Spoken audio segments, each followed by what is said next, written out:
So how do you create sections? How do you clone sections? So right here, you have this create. If I hit create, then I can create or clone an existing section. If I hit create, I have a blank slate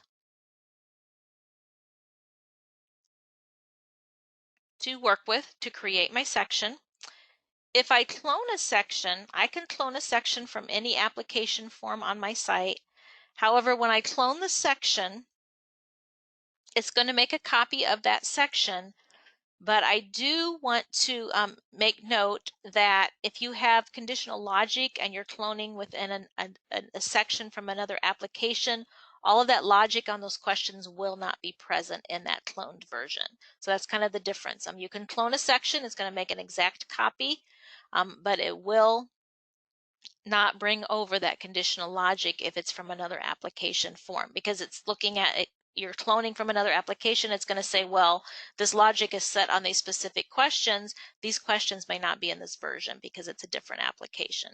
So that is something you will have to redo when you clone sections.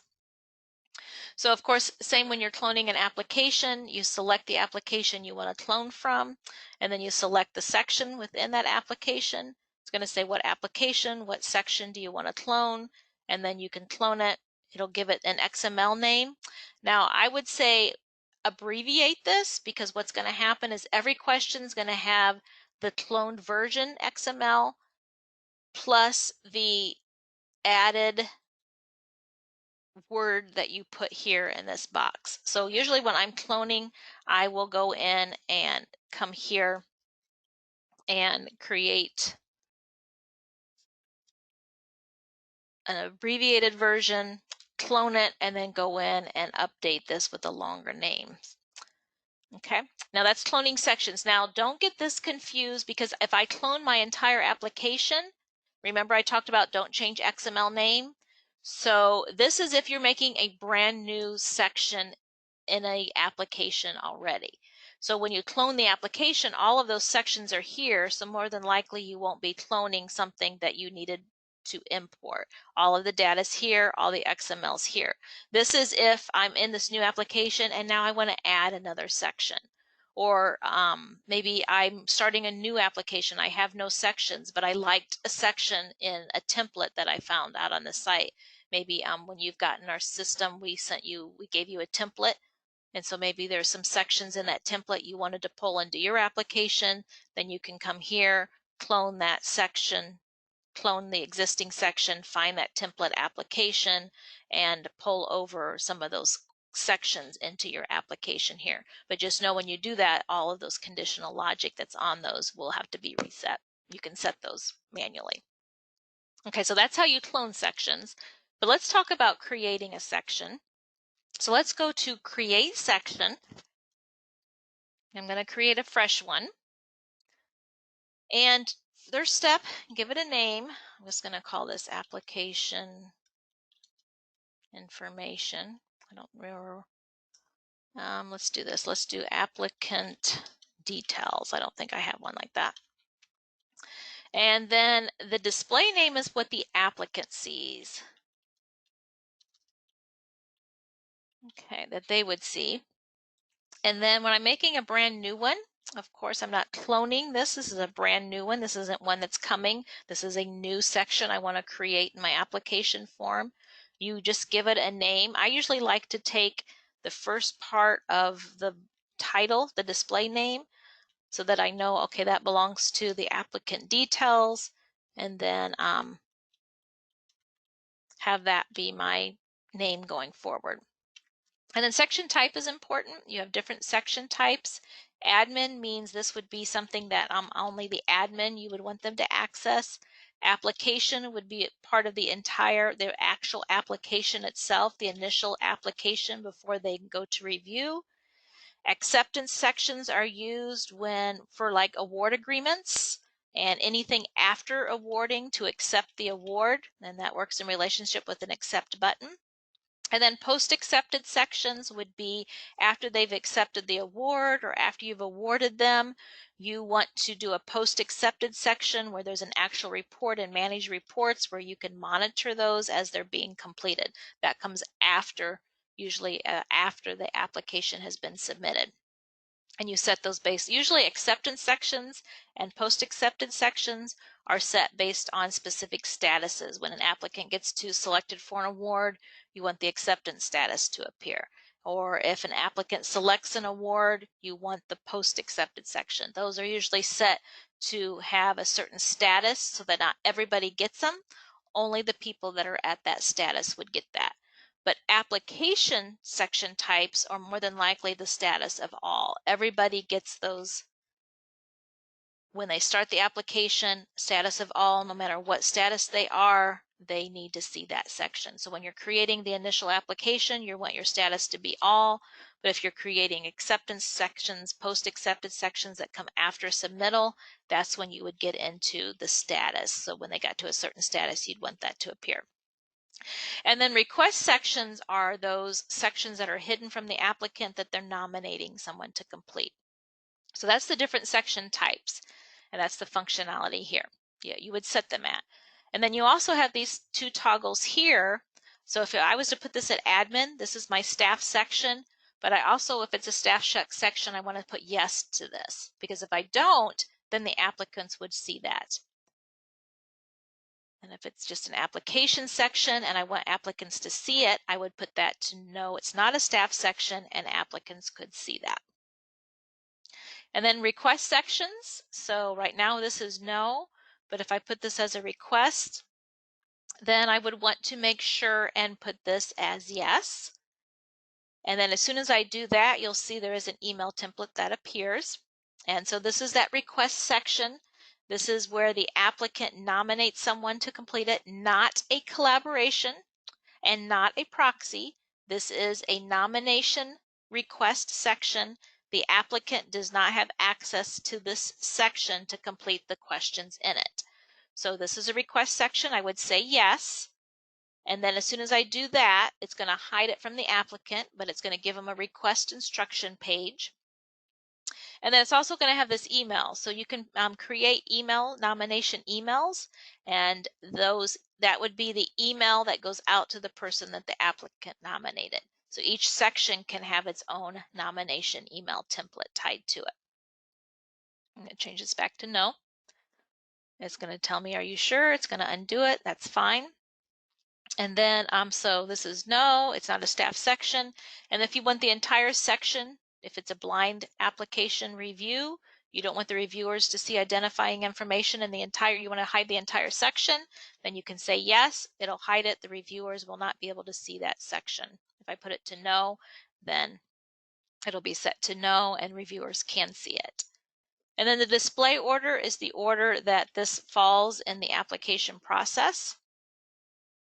I can come here and then hit a select icon. I can pick any of these icons. This is the icon that would appear above that section that the applicant sees.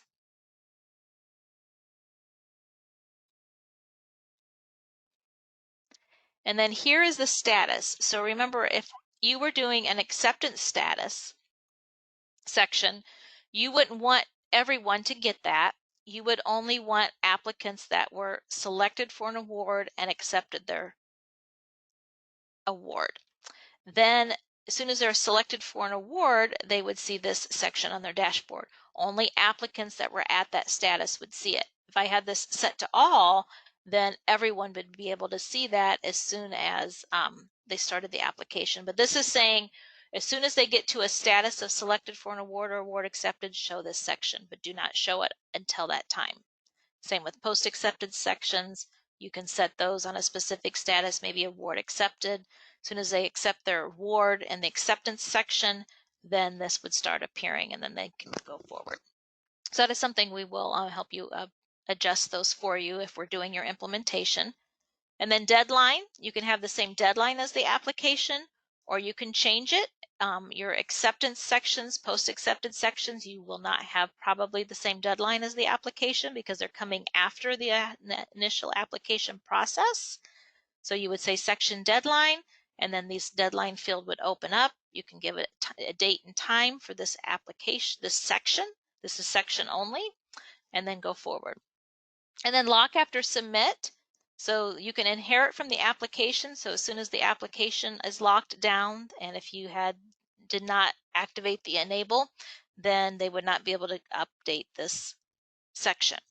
Now, something you want to use caution is if it's an acceptance section or post-acceptance section, you do have to have this set to no to lock after submit, because this is based off of the submit of the application. So once they submit the application, you still want them to be able to access these requests, this acceptance and post-acceptance section, so that they can complete them. If you don't, if you say inherit from application, they won't be able to complete them. So you need to be able to put this as no. And then a submit button, more than likely none of your sections will have a submit button. Only exception to the rule is a post acceptance section must have a submit button, and that's on the section itself, not the submit button on the applicant's dashboard to submit the entire application. This is a special submit button that would be for this section only. And so as soon as they submit it, then it would notify the system of the post acceptance, and it would put that in that post acceptance report. That's how the system knows that they've completed that post acceptance section. There's a special report for that. So that's why it has to have the submit button. Majority of those, though, would not have a submit button unless for some reason you had an initial application section, you wanted them to complete that section, you would put the submit, maybe you want them to complete that section, and as soon as they complete it, you don't want them to be able to get back into it, then you would do a lock after submit yes, put the submit button yes, but then they could go complete the rest of their application. But if you did that on a section level, they would not be able to, even though they did not submit their application, if they submitted this section and you had this set up to lock, then they would not be able to get to that specific section and make any changes to it. So that's one thing. That's why we say the majority of your sections do not have a submit button unless they're a post accepted section. And then the show for fund, if you have a one-to-many process, then you can, if you have a review process and you only want certain sections to appear to certain reviewers based on the scholarship they're reviewing, you can say this is something that can be activated on your site. The majority of our clients don't use that, but that will be something determined in the process review in regards to activating that for you. And there is documentation on that as well in the knowledge base as to what that show for fun, how to use that. So if you have a one-to-many process and you have a review committee per scholarship, and you want this review committee to only see these sections, and maybe you want another review committee, you have another scorecard, you have to have separate scorecards for each committee, and there's a whole setup functionality that goes into that. And then these are the instructions to the person completing this individual section. So this is where you would put instructions on how to complete the section. If this is a section, all the sections are going to be more than likely, all these sections, the applicant is going to be completing them. So these are your instructions to the applicant on how to complete this section. The only exception to that rule is request section. So if I say request yes, remember the applicant's not completing this section. This is a hidden section now. It's a request section, it's hidden, the applicant's not seeing it. So these are the instructions to the requested person responsible for completing this application. And then of course, once you're done creating your section, you hit save and exit. And then that section that you create is going to be down at the bottom here. And then one more step is you'll notice it's not activated yet. You will have to activate it and hit save, say yes, and then that will be active in the system. Now, of course, if you're setting logic based on this section, if you haven't activated it yet, it will not appear in any other section when you're trying to find it. It's because you haven't activated it. And then when you want to change the display order, you have these toggles here where you can do so, or you can go back in. If you want to edit a section, maybe you want to edit the deadline date, you can go in here, hit the edit, and then this is where you can go in and change that deadline and make any changes to that specific section or the instructions or something like that. Okay. So that's basically it for today's training session. We're going to stop there. And then the following session, the next part, will go into how do you then create questions. So you've got your sections now built. So the next step is to build your questions. So that's it for today's session. And I thank you very much for your time and look forward to your next one.